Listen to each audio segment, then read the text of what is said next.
So Drew, right now, the ability for media companies to provide a uniform quality advertising experience across a diverse array of platforms seems to be getting more and more challenging. How are you addressing that? Yeah, so at DirecTV, we view everything as television, as TV.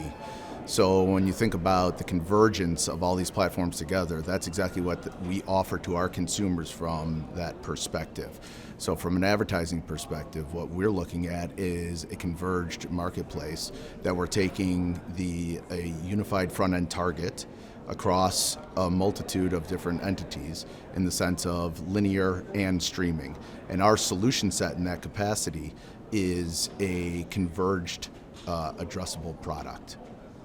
And in doing so, we have the ability to do this across both addressable, which is an audience-based buy, or linear. So let's talk about addressable first and foremost. So from an addressable perspective, we take a unified target across both our linear and streaming services. And when we take that across those streaming services, we understand on the back end the outcomes of those campaigns. Those outcomes of those campaigns can be looked at by individual platform, or they can be looked at in totality, so we understand those outcomes from the front-end target that these advertisers are trying to achieve. Now, from a linear perspective, we think of it a little bit differently, right? So, and we do this within live sports. So think about an example is any live sports that are on the cable networks specifically, we have avails within. So let's look at Monday Night Football on ESPN within the DirecTV ecosystem. When an advertiser comes in and buys Monday Night Football on our platform, they're not just buying Monday Night Football from a linear perspective, they're buying it within streaming as well.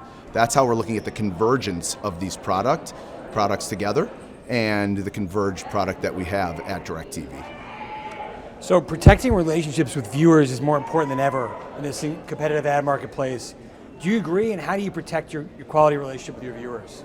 Yeah, I mean, we couldn't agree more at DirecTV, and I think there's really two answers to that because we're an MVPD and we have direct relationships with our subscribers, and we put our subscribers at the forefront of everything we do, first and foremost. So the first thing we do is from an optionality perspective, right?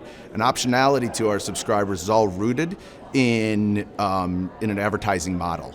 So the optionality to our subscribers comes from either looking at it from a bring your own device, BYOD perspective, or a proprietary device on DirecTV. It can be within satellite, it can be within streaming, it can be within live or VOD, all rooted in over 100 different cable networks across a multitude of genres such as live sports, entertainment, and news.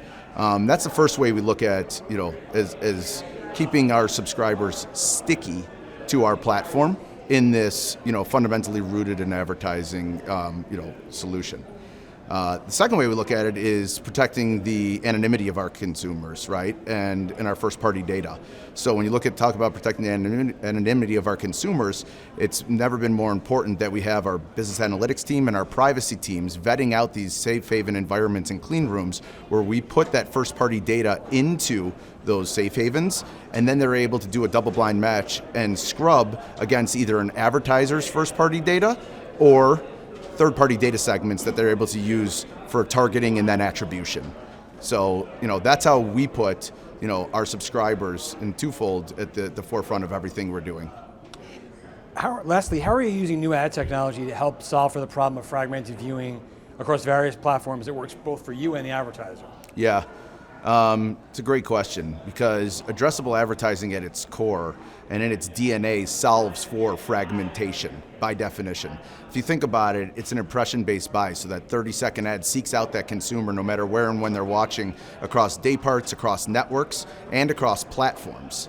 So when you're thinking about addressable advertising in that capacity, the majority of the marketplace thinks of addressable as, reaching a one-to-one household level consumer against a specific target and then proving out the outcomes on the back end, right? And that's one way we're bringing that fragmentation together because it's an audience buy instead of hoping that the creative, is seen by just putting that creative in a, primetime programming.